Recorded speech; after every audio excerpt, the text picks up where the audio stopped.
Oh, we're live. Hello, this is Richard Kazami, and I'd like to appreciate everybody joining us for the January meeting of the Old Astoria Neighborhood Association. We're glad to be here and with our first live hybrid setup that we have had in about a year and a half. So I hope that everybody enjoys it, and I hope that this is a foreringer of what will constantly be more in-person events. It's important Who for us to connect to each other. Hey.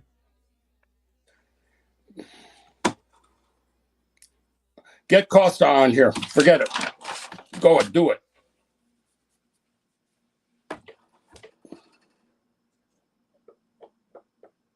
Where's Costa? You're cutting. You want to start? Oh, so what am I doing? Start it up. Richard, Is this is Oh, I'm doing everything. Oh, crap. Okay. He's on a phone, and it's very dodgy, so it's better. I'll adjust the volume. well, everyone? I'm so sorry that we're having all these technical problems. All right. This is our first time doing the hybrid, so we'd like to bring up All Costa right. Nides. Yes. Hello? 1, 2. Do you guys hear me okay? You guys hear me better without it or with it? With it. Okay. So I'm gonna use the microphone then. Huh? I can still yell. It's not like I lost my ability to yell because I lost elective office. I'm still a kid from Queens. You have to use the microphone. Anyway, Good evening, everyone. Welcome to the Old Astoria Neighborhood Association meeting. Just wanted to welcome you all. And, Richard Kuzami, the president of the organization, had a little bit of a medical issue. He's well, so he sends his apologies. They're trying to get him on the screen. But as you know, sometimes computers work and sometimes they don't. There he is. So, Richard, thank you for all the work that you do for the community. Thank you for putting this together tonight. We love you. Thank you. Diana, thank you for all that you do on behalf of OANA. Thank you to Chris Cyprian and Scott Young for the tech. Give them a big round of applause for the tech tonight. Mm-hmm. And to Kira and Shane from Rivercrest. This is a great location. Thank you, Rivercrest, for giving us the space tonight. So I want to next bring up our first speaker, John Vincenanza from the Port Authority, who's going to talk about the bus lane.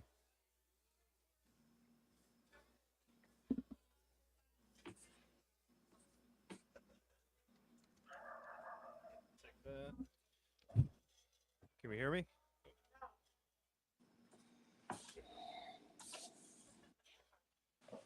What about?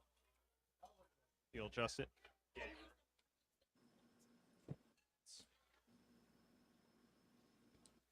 What about now? Can we hear me? Good? Okay. Good evening, everyone. My name is John Vincenanza. I'm with the Port Authority of New York and New Jersey on the Government and Community Relations team. I'm also joined by my colleague Raquel Moss from the Aviation Department. In the back on the laptop, Frank Watts, Chanel Thomas Henry, Hirsch Perek, and Michael Wojner.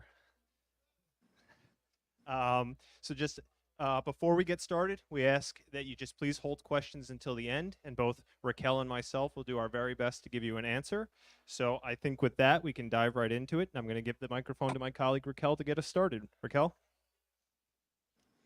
Good evening, everyone. How's everyone doing this evening? You doing okay? All right, great. So I bring you greetings from the Port Authority of New York and New Jersey. Like my colleague said, my name is Raquel Moss. I am the Community Outreach Manager here for LaGuardia Airport. And today we're going to discuss with you the options for our mass transit solutions to LaGuardia Airport.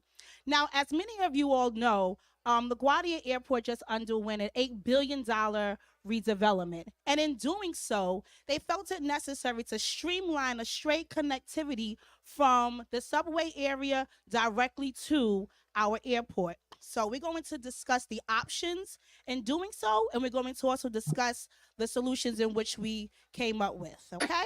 So real quick, on the agenda, okay, great. We're going to first get rid of that. Thank you. We're going to first talk about the study overview. Then we're going to talk about the summary of transit options and evaluation factors. Then we're going to discuss the expert panel recommendation. And then we're going to fully discuss our next steps. Now, in the late 2021, Governor Hochul asked the Port Authority to thoroughly examine alternative mass transit and solution the reducing of the car traffic that is extremely increasing for the connectivity to LaGuardia Airport. The Port Authority agreed, and in that agreement, they committed to one, undertaking a thorough review of potential alternative mass transit options to the airport. Two, work in a close consultation with independent experts and stakeholders. And three, complete its work expeditiously as possible. Now, with that, we know there are objectives. So with those objectives, we had to first review and set alternatives, including those identified by independent panels of experts and other stakeholders. And two, with that input from the independent experts and the community and the stakeholders, we're going to evaluate those options. And those are the things that we're going to discuss today.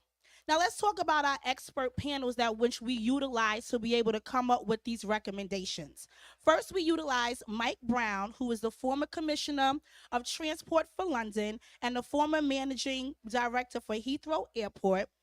Jeanette Sadiq Khan, many of you may be familiar with her. She's the former commissioner of the New York City Department of Transportation. And Philip A. Washington, who is the CEO of Denver International Airport and the former CEO of Los Angeles Metro. Now, with these experts, we found it necessary that they are the subject matter experts in regards to transportation, whether it be air travel or whether it be ground transportation. Hold on one second. Okay, now with doing this particular streamline, we had to coordinate with partner agencies. And one of the main ones was the MTA. MTA was a key partner in this study and has been consulted in the development of all subway and bus options, as well as intermodal transfers. Now, in addition, the study team consulted with other agencies such as Amtrak, Con Edison, New York City, and New York State Department of Transportation, just to name a few, to fully come up with the decisions in which they did. Now, in order for us to be able to do that, we had to hold public engagements, understanding that the community is a standpoint into what we're doing. So we had to make sure that we did a questionnaire that we sent out to 70 plus key stakeholders, included elected officials, community organizations, and other stakeholder groups. Not only did we do that, we conducted not one, but two public in-person workshops in March. One in East Elmhurst, that was at the Marriott, and the second one was at Astoria Manor, that's not too far from here. But we didn't just stop there. We also did 10 independently run focus group sessions. Now, understanding that Queens is one of the most diverse boroughs in the New York City, we wanted to make sure that we did these independent studies within Spanish, English, Mandarin, Bengali, just to make sure everyone that spoke every language got a full understanding of what we were doing in their comfortable language. Now, in doing so, they created 14 transit options that were evaluated. My colleague John will go through each of those options and break them down for you, okay, so we could be able to move on. Hold on. Thanks, Raquel. Me again.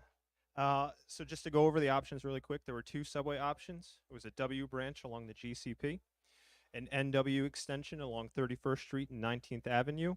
There were 5 fixed guideway options, and when we say fixed guideway, think the original AirTrain idea.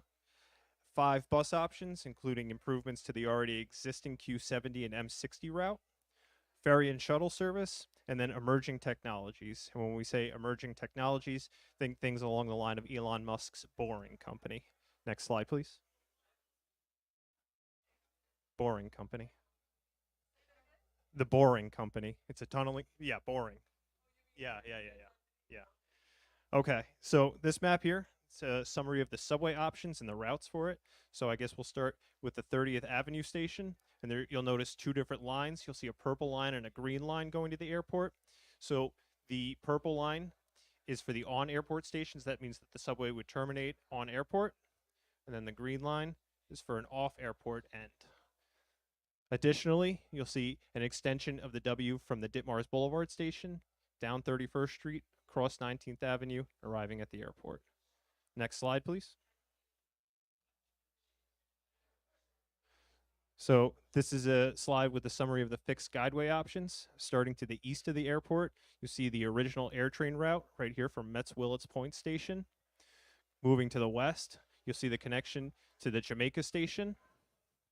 Going further west, a connection from 74th Street, Roosevelt Avenue. Further west, a connection from 61st Street, Woodside Station. And then finally, a fixed guideway from the Astoria Boulevard Station down the GCP to the airport. Next slide, please. So this slide is a summary of the bus options that were reviewed. You'll notice the Q70 in blue and the M60 in teal. The M60 right there, Q70 right there. And then an Astoria Boulevard Station nonstop shuttle bus in orange. And then an Astoria Ditmar Station nonstop shuttle bus in purple. And then a Northern Boulevard Station with a nonstop shuttle bus. Next slide. And finally, this is a slide of the summary of ferry options. Now, to state the obvious, this provides access to the airport from waterfront areas in New York City, areas like Pier 11, East 34th Street, East 90th Street. And there are two potential locations for ferry landings at the airport. On the west side of the airport at Bowery Bay near Terminal A, and then on the east side of the airport in Flushing Bay near Terminal C. Now, of note is that this option would require another means of transportation, a shuttle bus service, to pick up arriving passengers and then take them to their terminal. Next slide.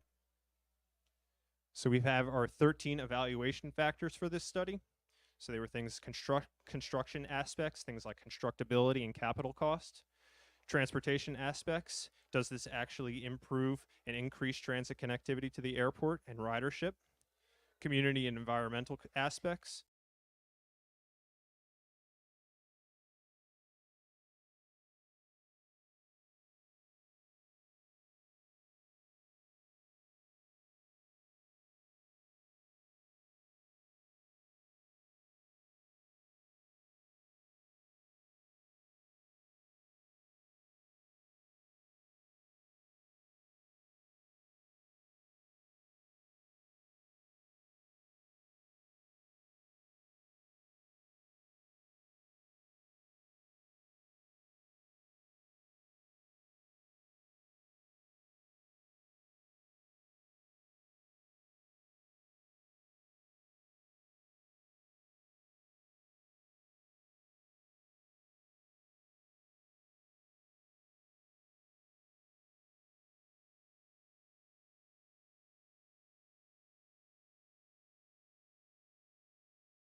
regulations. Yeah, we'll go back to that. So, but I didn't hear anything about the air train that currently exists from JFK to Jamaica. Why can't a air train be connected to the Jamaica station, right, and run an air tram from LaGuardia to Jamaica, and you'd be connecting people from JFK, Newark, because it could go into Penn Station, and then from there go to Long Island on the Long Island Railroad. I mean, it just seems so much more convenient, and you could run along the Grand Central Parkway and go south, so you avoid that FAA regulations. No, sure. And Frank, can we go back to that slide? Because I think we did highlight that just briefly, but we can talk a little bit. Yep. Go to the right one, Frank. There you go. So, nope. You're doing a dance on me here, Frank. So you'll see it. I don't know where that pointer went, but you'll see it in the bottom right, the LR3 one. That's the connection from the Jamaica station that you're talking about right there. And I'll just speak briefly about it and then hand it over to my colleague Hirsch. But really, there's not really the demand from going from one airport to the other. You know, we don't really see people that want to travel from JFK to LaGuardia. They're really two different types of destination airports. The other, it's just the cost. And third is impacts to the community to create a project like this. There was a whole cost analysis for the other options. There was nothing on that. So, in other words, I mean, you build it once, build it right, it's the perfect solution, because you're connecting Penn Station to Jamaica, and then you're going to the two airports from there. So we did do a very extensive analysis of all of these options. What we presented here today is just the analysis of the two options that are advancing. Every option, the 14 options that John and Raquel covered, we did a 400+ page report that was released in March of last year that looked at every option, evaluating them against every factor that was on the screen earlier. And so for the connection to Jamaica Station, for example, that was reviewed very thoroughly as well. As John said, challenges with cost, challenges with constructability, challenges with community impact. Those were some of the top things that prevented that option from moving forward. And so the expert panel that we convened, they reviewed all of this analysis, and they recommended that we advance with these two bus options. Spaces are going to be permanently lost in the area. You mentioned it on the other, from the 70. Well, that was from the Q70, not from the Ditmars to LaGuardia. So I mean, I feel like we don't really have a voice. I mean, you could go to Pete Buttigieg and ask him for money, and I'm sure he'll give it to you. So, couple of things. One, we are in the planning and design phase of this right now. And so while we do expect that there will be some loss of parking because the angled parking will need to be converted to parallel parking, we are still fine-tuning the design of this option. So the estimates that we saw of parking loss are just that, estimates. Because now that we have completed the analysis of all 14 options, now we can get into the real nitty-gritty of designing and planning these two options. So there will be additional information that will come out that we will come and present to you about these impacts. We'll also look for some feedback, right? Do we go in this direction or that direction? So that is still to come. As John and Raquel said, there is going to be extensive community engagement moving forward.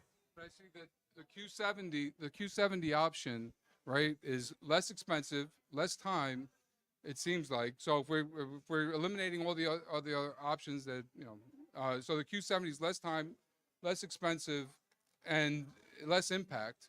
But yeah, it seems like this plan is going forward because you already see the construction going on in LaGuardia. No. So there is no construction is happening for these projects. I just want to make that very, very clear. Any construction that is happening right now is unrelated to this project. Both bus options, we are moving forward into the design and planning phase. But we are not undertaking any construction at this time on either of these options. Whatever construction you see is unrelated. It could be MTA construction. It could be DOT construction. It could be some National Grid Con Edison. It is unrelated to this ground access project. So how many parking spaces will be lost from Ditmars to LaGuardia?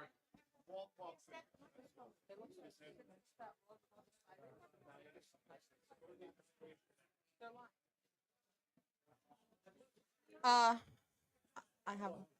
Okay. Okay, so I was just waiting. So can you put that map back on, please?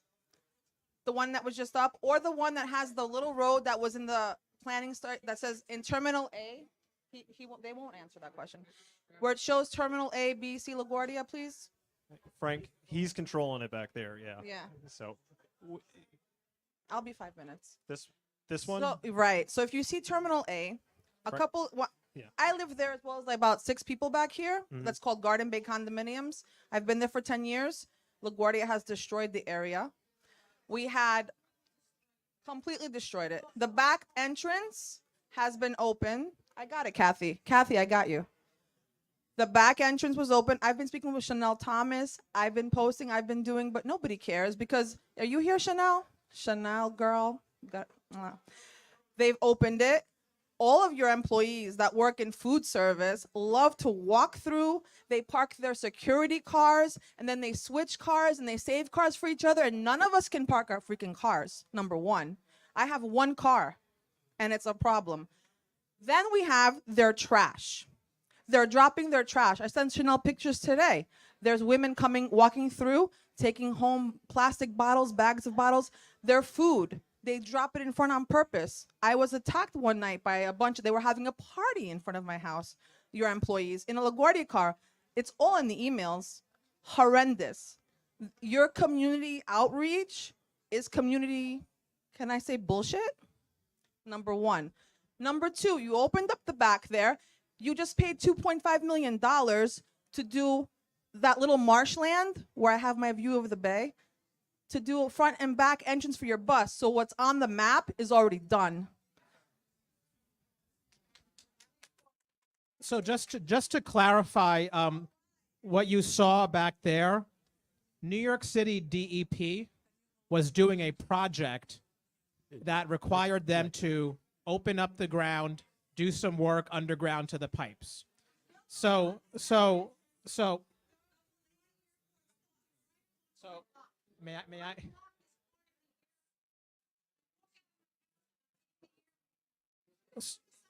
So Hey, Ma- if you guys want to make a comment, there's no point in yelling because well, but you got to wait your turn. if I may This woman respond is to the next. question, I'd love to respond to the question. So again, just to be crystal clear, there is no work happening related to this ground access project. The work that you saw happening in the back there, New York City DEP had to do some pipe work underground. And so we had to modify access in that back area. But again, that there has been an entrance back there for many years. We had to modify that access point in order for DEP to do their work. I just want to make that very, very clear that there is no work happening related to this project. We are only in the planning and design phase. Hello. Hello. Hi, my name is Kathleen. I grew up in Astoria since I'm 3 years old, and that you can tell it's a pretty long time. I lived down in the Marine Terrace when I was a child, and that was about a 20-block walk to the nearest bus stop on 21st Street. Now they moved on Ditmars. Now they moved a bus stop to 21st Avenue, and it's still pretty far for people on 19th and 20th Avenue to walk to a bus and then 30 blocks to the train. So we took the 21st Street bus and got a lot of exercise getting there. But I made a suggestion a few years ago. That bus on 21st Street goes all the way to Queensboro Plaza. And then it comes back to Ditmars and goes all the way up, just like 2 blocks short of LaGuardia Airport. So I said, why not just have that bus go one more stop into Manhattan like the Steinway bus does, instead of all these billions that you're spending, and then add a few more stops to LaGuardia Airport. Now, you could make a designated bus like they do for the Rikers Island if you want to have an extra bus, put more buses. But that was just a very simple solution. Nobody ever got back to me. The other thing, I live on the other side of Astoria Park now, still 10 blocks from the nearest train, but it used to be so easy to drive across Shore Boulevard, which now lost 3 miles worth of parking in the neighborhood that we keep losing, and for people who live 20 blocks from the subway. And it used to be a very quick ride to ride across Shore Boulevard to 19th Avenue and straight up on 20th Avenue to Garden Bay, to LaGuardia Airport. And now they put these designated barrier bike lanes on 20th Avenue that nobody's using, and it slowed down the traffic. I have pictures of all the bikes riding in the middle of the street because it's too inconvenient to go to the other aisle where they put in these designated lines. Now, going to Broadway the last few months, there's a shopping center there. And you drive there, they put in these designated bus lanes the last few months. So somebody's doing that construction. We had a petition to reopen Shore Boulevard, which nobody paid attention to. So then the designated bus lines, I'm almost finished. The designated bus lanes, now they're empty, and 21st Street is so congested with the closure of 21st Street with the designated bus lanes. And they took the ability to make a left turn up to 31st Street. Okay, well, all right. So we do hear your concerns, but we need to first and foremost understand the discussion that we're having tonight. So, excuse me, sir, with the microphone. Let us be clear. Let us be clear. We are, ma'am.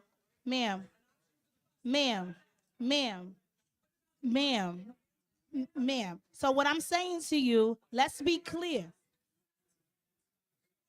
You have to understand that that is MTA. That is not Port Authority. So if that's a discussion that you would like to have, I will allow you to speak, but you must allow me to answer you, please. I'm asking. Okay, so that's an MTA. That's an MTA issue in regards to extending that bus. That's not a Port Authority issue. Now, first and foremost, we must understand that we're here to discuss the ground transportation in regards to what we discussed as far as the new bus line and the Q70, the extensions of the improvements to the Q70. So if you have questions regarding that, we will be happy to answer that. So who has the microphone? Yeah. And I know these guys have a 7:20 hard out, right? So we only have a few more minutes. Any pressing questions here? Hello. Oh, hi. Oh, I'm over here. Sorry. Okay. Hi. Okay. My questions are public transit focused. My first was, because the Astoria Boulevard already has the elevator ADA access, was any consideration given to starting at that stop as opposed to the Ditmars stop? Because my second question is, how long will the construction be, and will the Ditmars stop be closed for construction of the ADA accessibility?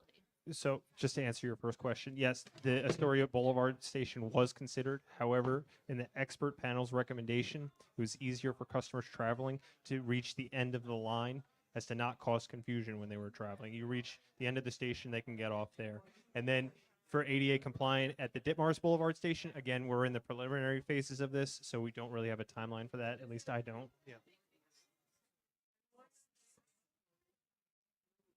Yeah, I'd just like to ask a question. At 31st Street and 19th Avenue, you mentioned Con Edison involvement. Are you going to be digging on Con Edison land? Any excavations? No, nothing like that, Hirsch. No, what we are doing is, as you know, that is a private property right now. So we would be working with Con Ed to allow these buses to go through the Con Ed property and make that connection from 31st to 19th. All right, so that's what the coordination with Con Ed is for. So they'll go through the Con Ed entrance on 31st Street and loop around? And then turn onto 19th. All right, so there's no excavations there. We don't anticipate any excavation. However, again, I just want to be very clear.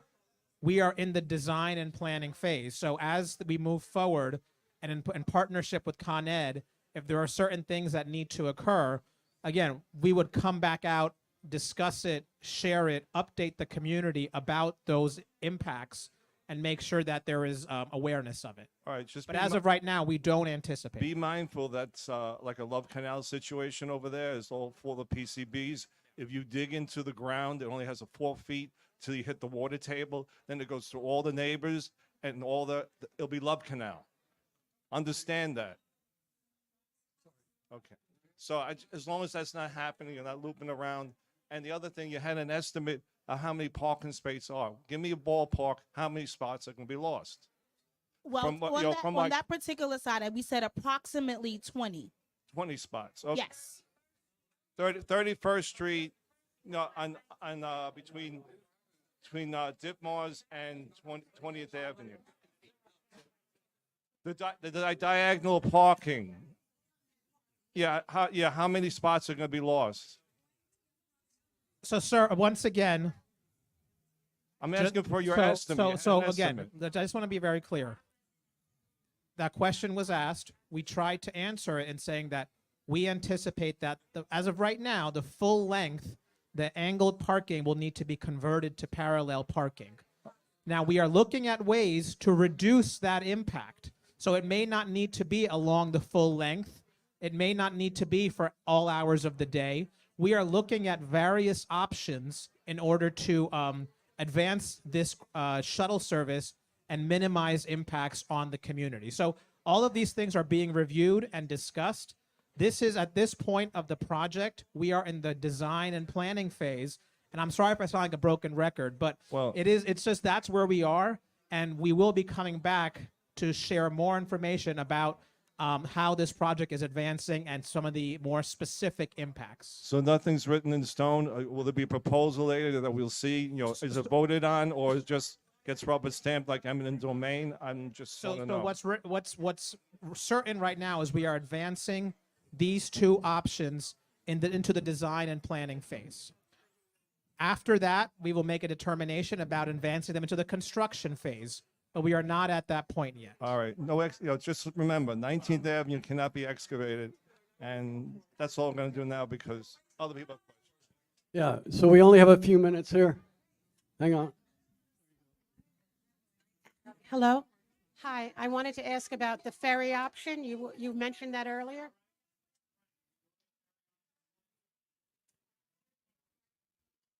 Go ahead, ask your question. There's a We'll try ferry and- that's at Astoria Boulevard down there, Broadway, down at 30th Avenue, and the ferry used to go right to LaGuardia Airport. There Yeah. used to be a ferry that used to go from LaGuardia right down to Manhattan. What happened to that? Everyone else has a ferry, but LaGuardia doesn't want a ferry boat, and there's a dock there. It's the easiest option. We already have a dock. So if- Why is it not a ferry? Let me answer your question. So once again, we looked at the ferry options, right? We looked at two ferry options. One that would land on the west side in Bowery Bay and one that would land on the east side in Flushing Bay. However, the reason that was not advanced is because a couple of things. One is ferries are subject to weather. If there is bad weather, ferries cannot operate typically. One. Two, to access a ferry, if you don't already live near the ferry landing, then you have to take some sort of transportation to get to the ferry landing, then take the ferry, then get off the ferry, then take another bus from Bowery Bay or Flushing Bay to your terminal. The ferry cannot land on airport in front of the terminal because of the layout of the airport and other security issues. So that was the reason why the ferries were not advanced. And that ferry had very low ridership, and that's why it was discontinued.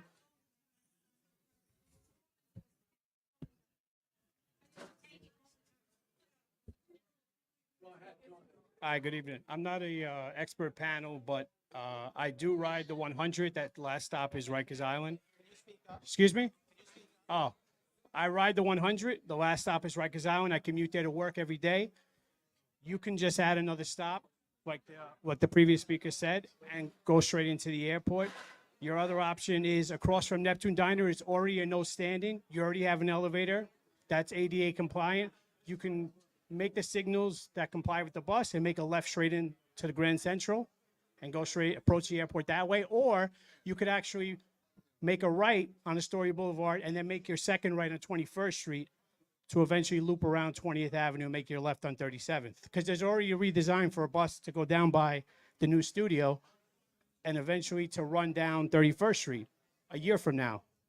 So John already spoke about, we looked at an option from where the M60 currently stops at Astoria Boulevard and goes down Grand Central Parkway. We looked at that option, but again, it was decided not to advance with that because thinking about people who might be coming to New York for the first time, when they're coming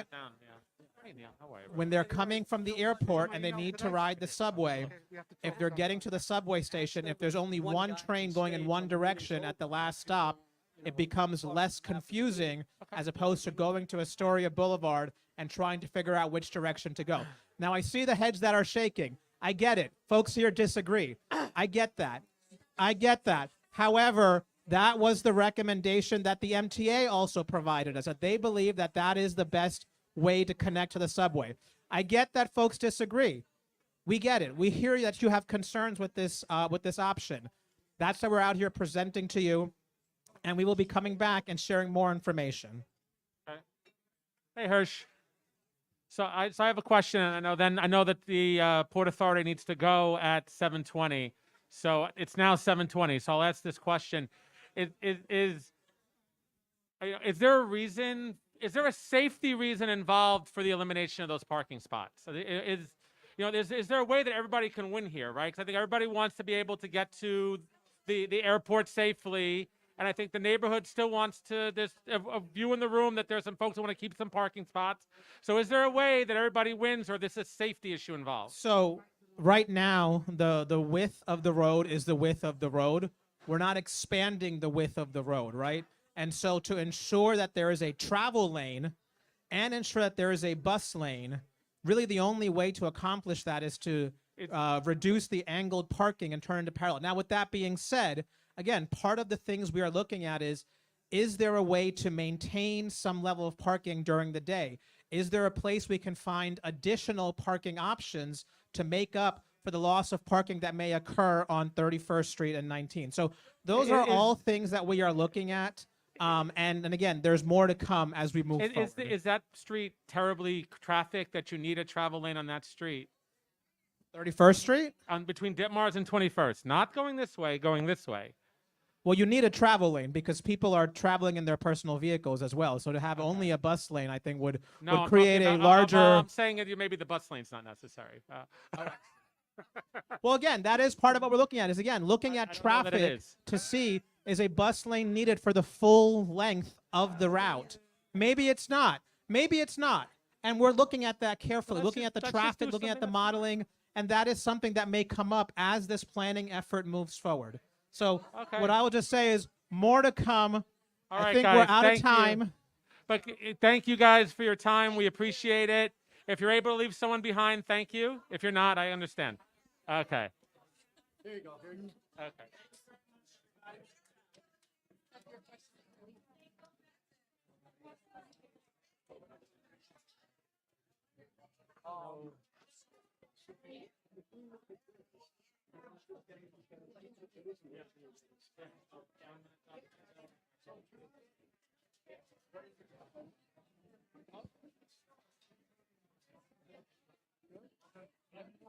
You tell us. So I go right up to there. You want this mic?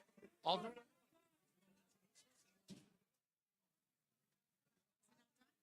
No, we're going on to the next empty. Yeah, I don't think people realize. Everyone, hello.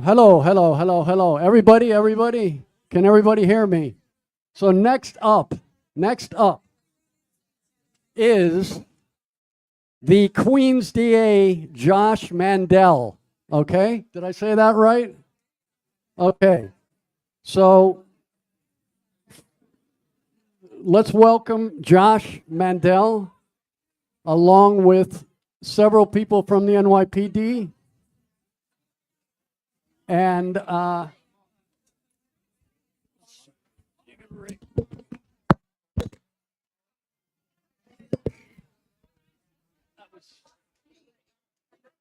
here, you want to just hold it and talk? Whatever you want.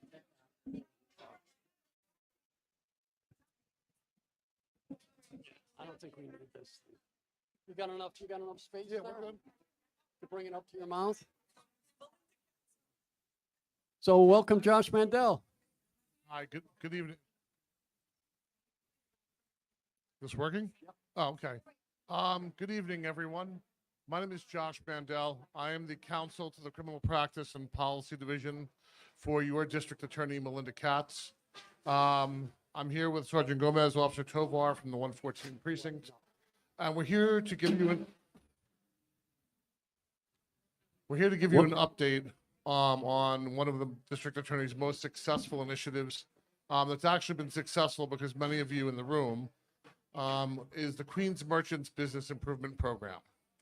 So for those of you who are not familiar with it, the Queens Merchants Business Improvement Program began in June of 2021 as a pilot program in the 103 precinct. It was then expanded to the 114 precinct and the 109 precinct last spring. And because of the success that we experienced here in Astoria and in Flushing and Jamaica, this past August, the district attorney expanded the program borough-wide. Essentially what it is a program at the moment to combat retail theft, which is plaguing this borough and plaguing this city. What it allows the police department to do, and the sergeant and the officer will comment on it shortly, is allows us to serve recidivists with trespass notices. So this is not in lieu of an arrest. This is in conjunction with an arrest. The police department maintains statistics that there are a couple hundred individuals that are responsible for between 85 to 90% of the petty larcenies and grand larcenies in the city. A very small percentage of the people victimizing a very large population of our business community. So what the trespass program allows is for the police department to serve these recidivists with trespass notices. And what that means is that when these recidivists return to that location, before they've even committed another crime, they are guilty of trespass. And so that whether you're a mom and pop operation or you're a large retailer, you can call 911 and have those individuals rearrested before they've done a thing other than stepping inside of your business. It's been immensely successful as a deterrent. So since the outset of the program, 315 stores borough-wide have registered with the initiative. 322 defendants have been served with trespass notices. Only 20 individuals have been rearrested for going back to the locations for which they were barred. So as the district attorney would say, that means 295 people got the message that their presence in those locations were unwanted, unwelcome, and unlawful. On the flip side, from the law enforcement perspective, what that also allows us to do is stop the revolving door of crime when it comes to petty larcenies. So petty larcenies are a Class A misdemeanor. It allows judges to plea those cases out over our objection at arraignments, with the defendant not having spent a single day in jail. It requires the police department, beyond their control because of the bail reform legislation, to give desk appearance tickets to these individuals, meaning they don't even see a judge for 20 days after their arrest. What the district attorney did in creating this program is now allows us to have the leverage to charge these individuals with Class D felonies, burglary, instead of petty larceny, which gives us a lot of leverage, both in keeping the defendants in, getting them the mental health services they require if that's necessary, giving them drug services if necessary, or frankly, for the people who are simply thieves who deserve to be in jail, giving them enhanced jail sentences. Here in Astoria, I will tell you again, thanks to many of the people in the room, and I don't know if Marie left or not because she was instrumental when we rolled this program out originally. The 114 precinct has been very active with this program under the leadership of Inspector Gorman. 32 stores in this community have registered for the program to date. 54 individuals have been served with trespass notices. Only 2 individuals have returned to the stores in this neighborhood after being served with those trespass notices. Now, one of those individuals has come back 3 times and been rearrested and charged with a felony all 3 times. But as the sergeant and the officer will tell you, this program has given us the ability to incarcerate that individual for lengthy amounts of time that weren't previously available before this program. Again, the goal of the program is not to incarcerate more people. The goal of the program is to send a message that our store owners should feel safe in their stores, their employees should feel safe in their workplace, and our customers should feel safe while patronizing the stores of Queens County. That, in a nutshell, is District Attorney Katz's Queens Merchants Business Improvement Program. It was highlighted by the mayor a few months ago at the Mayor's Retail Theft Summit, and it is in the process of actually being replicated in the other boroughs because of its success and because of the national notoriety that the program has received. So I'm going to turn it over to the Sergeant and to Officer Tovar, and then I'll answer whatever questions you have. Thank you very much. How's everyone doing? My name is Sergeant Gomez from the 114 Precinct. Like Josh said, the program has helped. A lot of these repeat offenders have not gone back to the same location again to shoplift after being served and warned that if they go back, there's automatically arrest.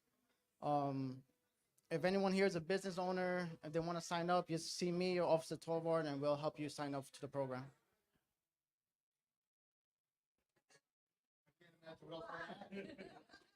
You did a great job explaining it. Thank you. Questions?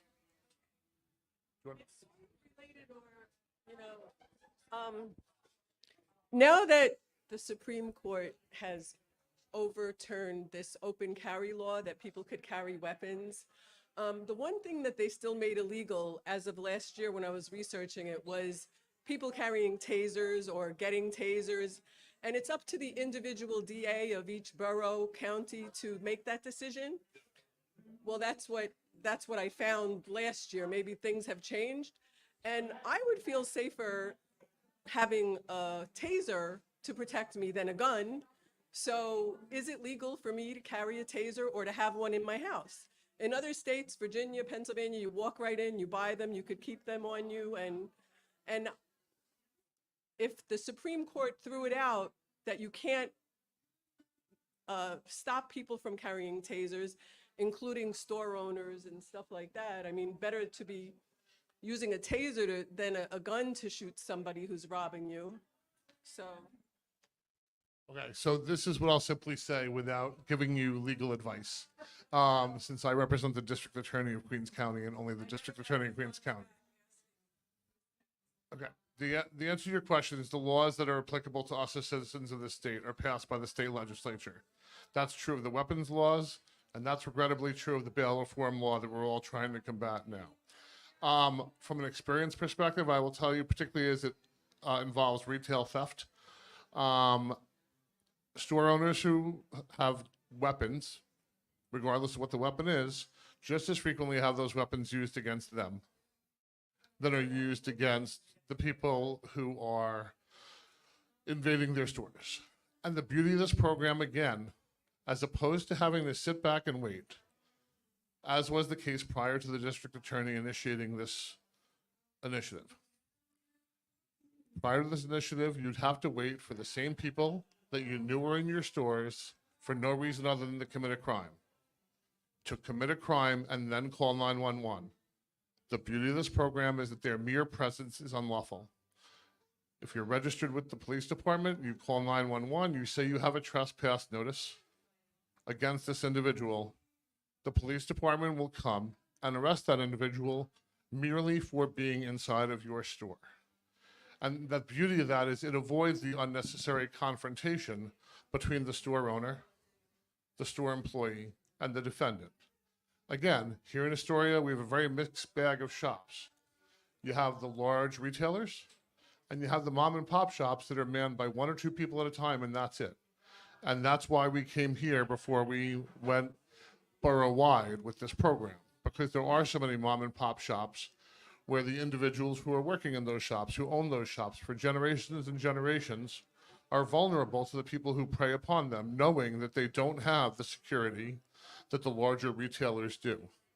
But you've also seen the larger retailers leave this borough, leave this city, go bankrupt, all because they can't afford the costs attached to the theft or the additional cost of the additional security.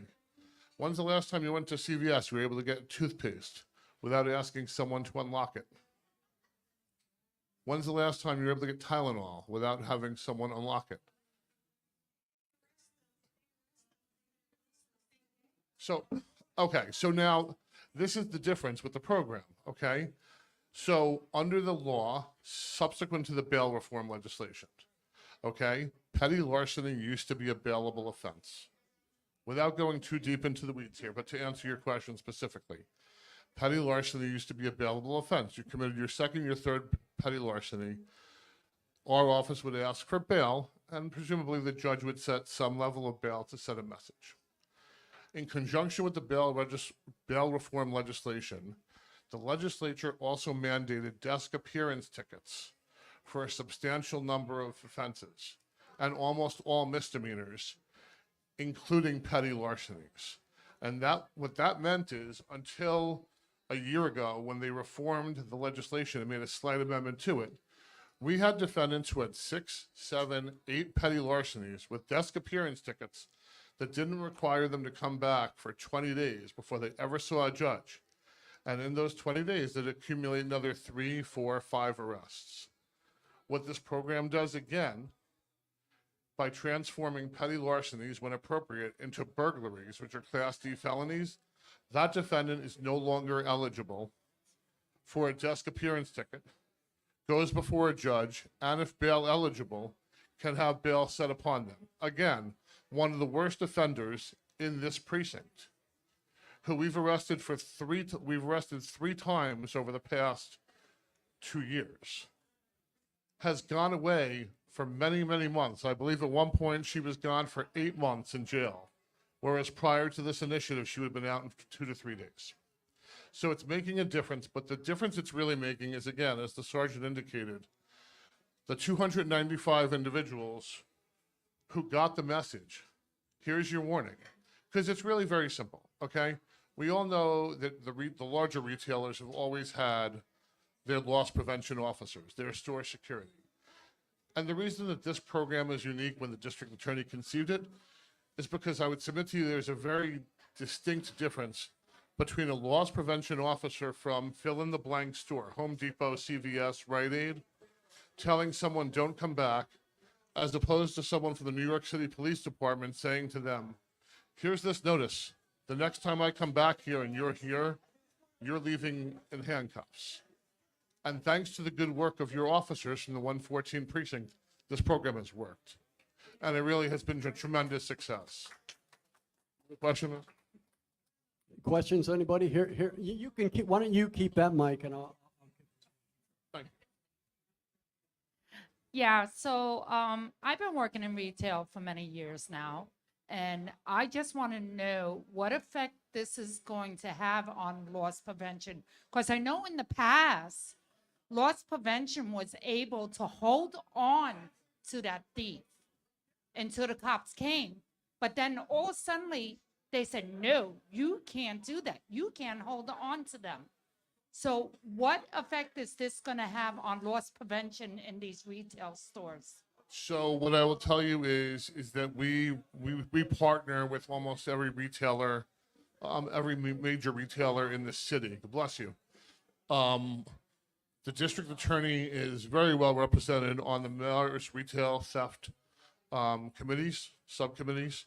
Almost every major retailer in this city is represented in one way or another there. This program in no way affects the retailer's ability to detain individuals. The reason the retailers, for the most part, are not detaining individuals as they used to do is because some of those individuals, despite being thieves and criminals, then notwithstanding sued those stores. And the stores just took the position that it's easier to let them leave and absorb the loss than to detain those individuals. That being said, we still have many instances every day. One of the bureaus I oversee is our Intake and Assessment Bureau. Right now, we are prosecuting an individual who's being charged with 2 counts of burglary for violating a trespass notice in the 106 precinct. One of those individuals, excuse me, was held by the drugstore staff until the police arrived. So there's no part of this program that precludes stores from doing whatever they were previously doing.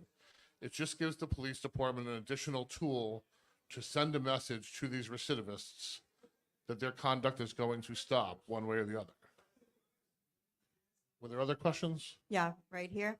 Hi, my name is Jean, and I know for a fact that the 114, we're understaffed. There's a shortage of police, and it's impossible for them to be everywhere. Now, I love Burlington on 48th Street. I'm going to say 90% of the times when I'm shopping there, they're shoplifters. I go and I report it. And they tell me there's nothing we can do. Management tells us not to do anything because we can't jeopardize ourselves. They don't want us to jeopardize our lives. Now, that's sad. And it's true that you can't touch them. So they walk, I've seen them walk out with all high-end merchandise over their arm, and they boldly just walk right out the door. Now, I'm waiting online with 20 people in front of me to pay. With your hard-earned money. Exactly. Yes. And not only that, my time to wait online. 100%. Where these people just walk right out and they don't care. And they know nothing is going to happen to them. And like I said, even if they call the police, you can't have cops sitting in a parking lot waiting. You know, So, it's if it gives you any assurance, what I'll say to you is this, is that law enforcement in 2024 is very different than law enforcement in 1995 when I started my office. And what I will tell you is that the officers and detectives of the 114 are not precluded from arresting someone simply because the defendants are not there at the time that the police arrive. And yes, in the scheme of the shootings, robberies, stabbings, the petty larceny may not be at the top of the priority list. What I will tell you is this, and I oversee all of the district attorney's retail theft initiatives. Every day we prosecute individuals who were able to successfully flee those stores without being apprehended at the time, because Burlington, Home Depot, Macy's, even the mom and pop shops, they all have state-of-the-art video. And these officers and their staff know exactly who the recidivists are in the neighborhood. So using the video surveillance, we prosecute individuals every day for crimes that they thought they got away with. Again, just by way of example, the individual that's being prosecuted by my bureau right now for 2 burglaries and 3 petty larcenies, 4 of those 5 instances, the individual got away before they apprehended them. We're nonetheless able to charge that individual with all 5 crimes because we have her identified on video surveillance from the first 4 instances. The other day, we prosecuted somebody for 14 separate instances. She got away the first 13 times. But by the 14th time when we got her, she wasn't just answering for 1 crime, she was answering for all of them. So I will tell you that, you know, the stores don't advertise whether they're participating or not. I will tell you almost every major retailer in this borough is registered with this program and has had individuals arrested in conjunction with the initiative. Any other I'm questions? very pro law enforcement. In fact, I happen to be the vice president of the 114 Community Council, and I've been working with them for many years, and I have the deepest respect for them. And since working closely with them, my respect has increased to see how hard they do work. They absolutely do. You should be very, very, very proud of your precinct. Any other questions? Any other questions? Raise your hand so I can see it. Who's? You still didn't answer my question about the taser. Okay, so again, I'm going to say that they're in the same position that I am and that we're not permitted to give legal advice. But we do want to thank you for having us out here. This is our third or fourth time out in Astoria in conjunction with this program. We're happy to come back. And as the sergeant indicated, if you know any businesses, however small, however large, that aren't presently registered with the precinct, please speak to Officer Tovar or to the sergeant after. Thank you very much for having us. Nothing else? No other questions? No? I'm sorry, I can't see you very well. No more questions. Maybe this. Oh, this is. I don't speak with them. I'm loud enough without it. My wife tells me not to use it. Everyone, we have one more speaker. Don't leave yet. Thank you. Thank you to the Queen's VA's office for coming tonight. Thank you. Just quickly want to introduce a local author, one of our own historians who's wrote an amazing book about some of the names here in New York City. So let's give a big round of applause for Rebecca Bratsby. Thanks. Hi, everybody. Tough act to follow, but I'm going to try. So I want to talk to you tonight about what the names that we give our places tell us about who we are. And I'm just, I'm a law professor. I teach at CUNY School of Law, and I write mostly about the environment. But I've found that the way that we think about infrastructure in this city is deeply involved with questions of justice and questions of who bears burdens and who gets benefits. And that case. All right. So I just want to let's start with where we are. Could I have the next slide? Actually, could I have the next slide? If we could do that, maybe. We'll see. Okay. This guy, this is John Jacob Astor. He had the distinction of being the most hated man in America.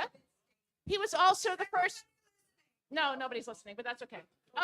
So he also was the first multimillionaire in America, and those two things are not unrelated. At his death, he was the world's fifth richest man with a fortune of roughly $2 billion in today's money. He was born in Germany, came to the United States right after the end of the Revolutionary War.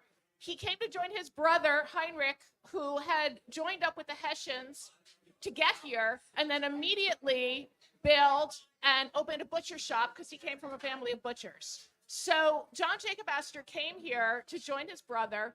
He, again, the guy who died as the fifth richest man in the world, he worked as a delivery boy until he married his landlord's wife. And her dowry let him start a business. And he started in the fur business. And it's too bad the cops aren't still here, because the way that he made his money was by violating the law. So there was clear laws that you couldn't trade guns or booze for furs. But he did. And he made a fortune. And then once he had a fortune, he had this vision of national dominance. So he was going to have a series of trading posts across the country. He sent an expedition out to what is now Oregon, where they built Fort Astor, which is why there's an Astoria out in Oregon.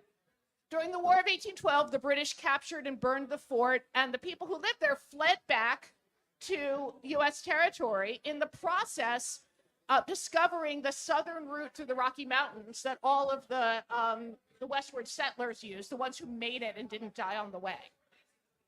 So, so about by 1830, Astor had a monopoly on fur in the United States. But he decided he was done with that. He sold his all of his fur interests and went into real estate. And he wound up owning almost all of southern Manhattan. And in fact, on his deathbed, he said, if I knew then what I know now, I would have bought all of Manhattan. And in fact, after Alexander Hamilton was killed by Aaron Burr while he was vice president, Burr sold his estate to Astor so he could get money to flee. And that's how we got the neighborhood of Soho. So Astoria is named after Astor, but he never came here. Never set foot in the place once. Okay, we can talk later. The town is named after him because the town's founder, Stephen Hasley, was trying to get a big donation for a local seminary that he was establishing for girls' education. So he made this deal, right? Name the town. We'll name the town after you if you give us money. Astor made a really piddly donation, not the grand donation they were hoping for, but the legislature nonetheless enacted an act to incorporate the village of Astoria, and the name stuck. Astor could see Astoria from his home, his summer home, which was in Hellgate, right next to Gracie Mansion. He and Gracie were best buds. Another fun tidbit, when Astor died, the New York Herald published his will on the front page as part of a larger campaign that the state should tax landlords. So some things don't change. So if we can see the next slide, we're going to get even more local. Talk about Ditmars Boulevard, right? Here we are on Ditmars Boulevard. Ditmars is named after Abram Ditmars, who was the first mayor of Long Island City. And he was elected in 1870 when Long Island City was created by merging parts of the village of Astoria that had just been created, right? And the hamlets of Ravenswood, Hunters Point, Blissville, and Dutch Kills. He was forced out, though, because he wouldn't play ball with the corrupt political machine. The next mayor, Henry de Beauvois, nearly bankrupted Long Island City and wound up being arrested and convicted for embezzlement. At which point, Ditmars ran again, won again, but his power was stymied and he wound up resigning. And then there was a caretaker mayor until Queens joined with New York City, with Manhattan and Brooklyn to form the greater city of New York. And in fact, Long Island City voted overwhelmingly to join because they wanted less corrupt government. So that's why they joined with Manhattan and Brooklyn. So the Ditmars family were among the first residents here in Dutch Kills. They attained a patent to this land in 1647. They then moved to Brooklyn, and the Ditmas neighborhood in Brooklyn is named after the same family. Then a branch of the family came back to Flushing. And during the Revolution, Abraham Ditmars Jr., who's the grandfather of our mayor guy, he was a leader in the Continental Army. He was arrested by the British as a rebel, and he was imprisoned. And then after the war, he became a local leader. And in 1787, he was elected a town officer in Flushing. And in that capacity, he was tasked with two things: binding out poor children as apprentices and constructing a cage to capture hogs that were running through the city. So he was clearly an important political figure. His son was a guy named Dow. There were so many Ditmars named Abraham and Dow. It's like every generation they alternated the names. So his son, his Abraham Pig Guy's son Dow, studied medicine at Princeton and then went to what is now British Guyana. And he practiced medicine there for a while, made a fortune, came back, bought a farm at Hellgate, built a house that is like right where Shore Boulevard intersects with Ditmars Boulevard. And he practiced both farming and medicine there, lived there for the rest of his life. He died at a ripe old age. His son, Abram, was the mayor guy. And he was a lawyer. His son was a lawyer. But the interesting thing about Dow was he married Anna Elvira Rikers. So the Ditmars family and the Rikers family were connected by marriage. That made Dow the brother-in-law of Andrew Riker and Richard Riker, who I'm going to talk about in a couple of minutes. But let's get a little, oh, by the way, that's a letter that, I couldn't find any pictures of Abram Ditmars, very frustrating, but that is a letter that he wrote to Samuel Tilden. If we could see the next slide. All right, so let's talk about Jackson Heights. Named after John Clews Jackson, who was born in Britain in Stratfordshire. His mother's family owned a pottery, and that was a big business at the time. It was really ugly, dirty, hard work, but the people who owned the potteries, most of the people who worked there, made a lot of money. So anyway, his mother's family owned a pottery. His uncles, his maternal uncles, took him and his brother in and taught them the trade. And then John and his brother headed to the U.S. with their uncle's customer list to see if they could start their own business. So it was either, entrepreneurial spirit, Yankee ingenuity, or outrageous betrayal, depending on your perspective. But they did really well, and they built an empire quickly. And then labor unrest drove them into bankruptcy because there were worker riots in the potteries because people weren't being paid enough. And then John and Job realized that the money was not actually in making the pottery. The money was in being the middleman. So they created an export-import business, and they again made a fortune. And John Clues wound up being really, really rich. And then he also married into the Riker family and married money. He married Martha Riker, who was Andrew Riker's daughter. And in fact, they built a house that was right where Bryan High School is. And once they were living here in this area, John Jackson said, it'd be really great if there were a road that went directly from my house to the docks in Flushing where my ships come in. So he built a road, Jackson Avenue, that connected his house and, of course, the ferry terminals with the port in Flushing. And it was a toll road, and so he charged people to use it. In 1871, the state used the power of eminent domain, which is the power to take private property for public use with just compensation. And they paid him at the time in 1871, $70,000, which is about $1.2 million for today. And that's how we have Jackson Avenue. Most of it is gone. Most of it is now Northern Boulevard. But some of it is still there, and the name's still stuck. So Jackson, once he wasn't importing pottery anymore, he was really interested in agriculture. He was really interested in particular in cattle breeding. And Flushing at the time was a site of real agricultural innovation. The Parsons had a nursery, Willits had a nursery, and there was a lot of, Queens was very rural and very focused on agriculture. And Jackson became the president of the Queens County Agricultural Society. And every year they would have a big fair, and they would offer prizes for things like best butter by a girl under 21, best trotters and harners driven by owner. Interestingly, every time Jackson entered a category, he won. He did not, however, enter the best butter by a girl under 21 category, as far as I know. So he died in 1889, which was long before we had Jackson Heights. But Jackson Heights are a product of the Queensboro Bridge being built in 1908. Edward McDougall's Queensboro Corporation, which was inspired by the City Beautiful movement coming out of England and this idea of garden cities. Right? They built Sunnyside Gardens, and that's where we get the name Garden Apartments, by the way, is from those apartments in Sunnyside. And he was looking for a name for the neighborhood that would give it a sense of class, and he picked Jackson, and that's how we get Jackson Heights. So let's see, what else do I want to tell you about him? Really nothing else about him. Oh, yes, I do. What I want to tell you about is about the Queensboro Corporation apartments, because they were this idea of this idealized rural living where you're going to have close to nature, but all the amenities of the city and very nice apartments. The pitch, just like now, was come from Manhattan, you'll pay the same price, but you'll get more space. So again, nothing changes. Actually, but what really changed is that these apartments were racially restricted. They were racially restricted and religiously restricted. No blacks, no Jews, no Catholics.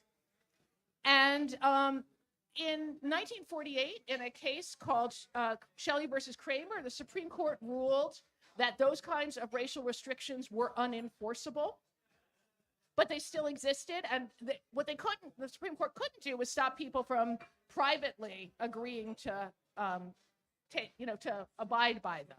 And it really took until the Fair Housing Act in 1968 to break down the segregation and prejudice and give us the Jackson Heights we have now with the incredible food and the vibrant, multicultural community. All right, so next slide. I'm only gonna talk to you for a couple more minutes. This is why I wrote the book. Okay, this is my experience of traveling on the Major Deegan. And I used to have to take the Major Deegan a lot because my parents live in Pennsylvania, and at the time it was the easiest way to get to the George Washington Bridge before I realized that it's always better to take the Harlem River Drive. So we were always stuck in traffic, and I don't behave well in traffic. I would get mad, I would curse, and I was always cursing Major Deegan. And I was like, who is this guy? I hate him. And my family finally got sick of me saying that and said, well, why don't you find out who he was? And it was really struck me. It's like, we all take the Major Deegan, those of us who drive to the George Washington Bridge from here. Nobody has a clue who the guy was. So when I started to investigate, I thought, well, he's a war hero of some kind. Nope. Or I thought, well, he died in battle. Nope. I mean, he was actually a major, but he was way less impressive than you might think, given that like the road that goes past Yankee Stadium bears his name. He was a major during World War I, and he served the entirety of World War I here in New York, building fortifications. He was an architect by training. And, building fortifications in New York is not insignificant, right? It's an important thing to do, but it's hardly the stuff of legend that gets you a road named after him. He served under General George Washington Goethals, who the Goethals Bridge is named after, who also never served a day in battle, even though he was the most famous general of his era, and he was the guy who finished the Panama Canal. So who was this guy, Deegan? Actually, if you go to the next slide, I can show you a picture of it. The working title of my book, which is actually called Naming Gotham, was "Who Was That Major Deegan?" But the publisher was like, "Yeah, that's a terrible title. Don't call it that."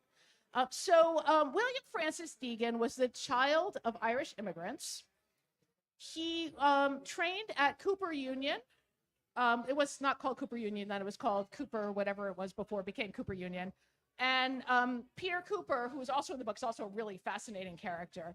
And during World War I, again, he designed fortifications in New York. And what he did, though, that put him on the national scene was he helped form the American Legion after World War I. He was the first state commander of the American Legion. And in that role, he was a passionate advocate for returning veterans, for their medical care, for jobs, for their benefit. And he was often fighting with the Veterans Bureau over that because he was really trying to stick up for the veterans. And it was really important work, and he did it pretty well.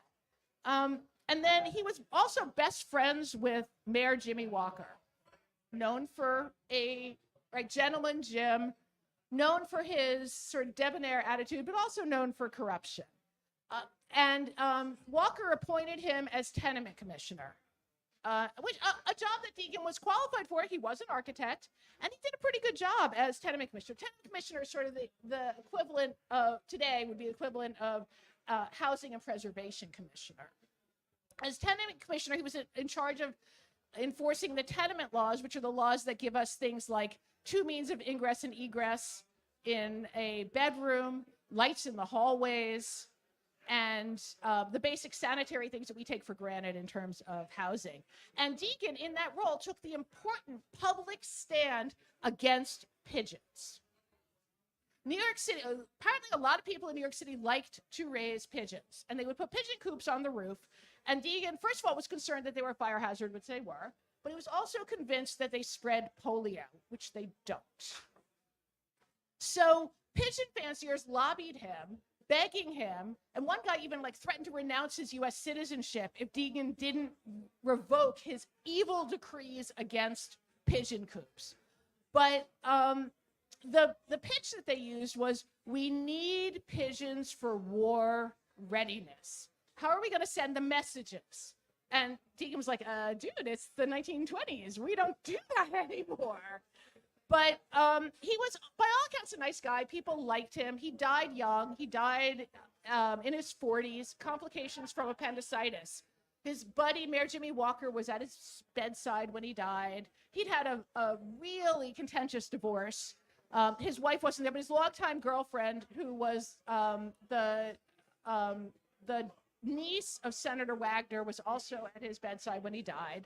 And his funeral was a full-blown military affair with flyovers by Army planes and military bands and 160 honorary pallbearers, including 2 U.S. senators and Mayor Jimmy Walker. And at the time, the road connecting the Grand Concourse in the Bronx with the Triborough Bridge was being built. It was named after him. And then when the Major became the Major Deegan Expressway, thank you, Robert Moses, they kept the name. By the way, the major Deegan Expressway was intended to alleviate congestion. That was its purpose. The Van Wyck, alleviate congestion. The Holland Tunnel, alleviate congestion. The Bruckner, the Sheridan, all of this infrastructure was pitched to us, the people who paid for it, as this will alleviate congestion. And all it did was create more congestion.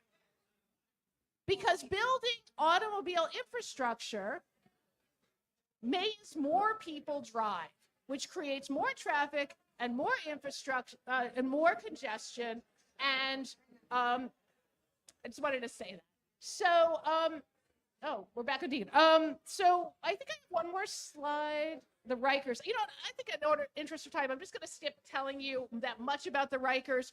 Rikers Island, obviously, is named after the Rikers. Andrew Riker was a privateer. He sailed he had 2 privateering vessels during the War of 1812. A privateer is basically a pirate with a license from the government, so it's not piracy.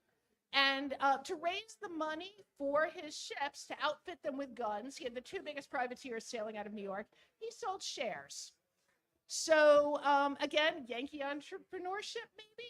Right, you could buy a share in his voyages, and that entitled you to a percentage of whatever he captured and brought into the prize courts here in New York and was awarded.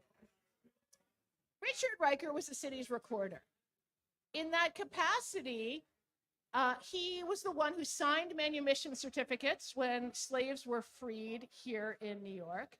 And he also had a darker role. He was part of what came to be known as the Kidnapping Club in the run-up to the Civil War. So when the first fugitive slave law was enacted, he was the recorder. And that required northern states to use their civil machinery to recapture people who had escaped slavery and send them back to enslavement, which was bad enough. But the Kidnapping Club came up with this brilliant idea that they could just grab random free Black people off the streets of New York, deny them the right of habeas corpus, and send them into slavery and make money off of it. So the book is called Naming Gotham, the Villains, Rogues, and Heroes Behind New York Place Names. He's really one of the villains. And then if you could just skip ahead to the 2 slides, that's the map of the book. Just go to the last one. This is the last slide. I just wanted to tell you who these people are. So beard guy on the upper right, that's Peter Cooper, founder of the Cooper Institute, which became the Cooper Union. Fascinating inventor. He had 1 year of education, and it made him really want to provide education to other people, which is why he started Cooper Institute. He also convinced Ezra Cornell to start Cornell, Cornelius Vanderbilt to start Vanderbilt, Carnegie to start Carnegie Mellon. So a lot of the really elite private institutions that we have, and Vassar also, Elias Vassar to start Vassar, are because Peter Cooper had a mission and he shared it with his other cohort of really rich guys. Below him, that's Henry Bruckner. The Bruckner Expressway is named after him. Again, super corrupt, was caught up in all the corruption scandals. He was known for having, what are those things called? The boxes that you have at the bank, you know, where you keep stuff. I can't think what they're called. He had about 15 of them that he visited multiple times, had about hundreds of thousands of dollars in the 1930s in his boxes in the bank. And that's Shirley Chisholm, right? She really doesn't need much explanation. First Black woman in Congress. She was elected from Brooklyn. There's a great, incredible park named after her now. And the guy that you can't see is Jackie Robinson, who everybody knows. So with that, I'm just going to stop. Oh, and that's me. Yeah, that's how you can reach me. Thank you. Thank you for listening to me. Thank you for staying. I really appreciate it. It's been a very long night. And thanks. I do have a few over there. If you want to, sure. I have a couple books if anybody wants to buy one.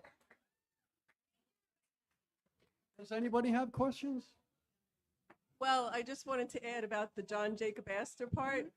When I was in real estate, as Diane is and other people, on 14th Street, I was selling a mansion, and she swore that she was a descendant, and that used to be one of his summer homes. So during the course of the sale, she passed away from cancer. I never did document it. But also next door, the Tabies also had underground tunnels, maps of them, leading to the water so that they could bring without getting snowed on and stuff like that. Cool. They have underground tunnels. Then the other thing is my cousin just came from Europe, and he said that in every city, Belgrade, Serbia, Croatia, Romania, there's an Astoria hotel named after Right. John I Jacob Astor. left out the hotel business part, which came after the real estate. And the business. Empire State Building is built on Astor's property. Thank you.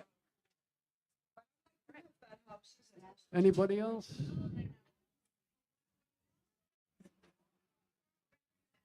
I should say it on the mic or just tell it.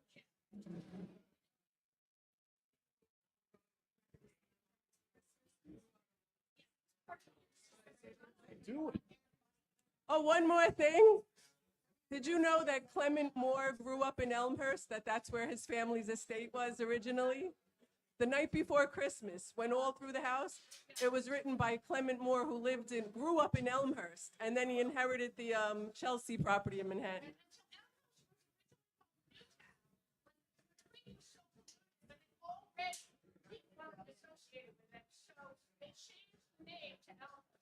For the online people, could you repeat? They don't. For those 3 online people, no. Yeah, sign up for the website. Thanks everybody for showing up. Appreciate it. Thanks to Rivercrest, right? And Kira especially for her kind hospitality to us all. Well, thanks so much.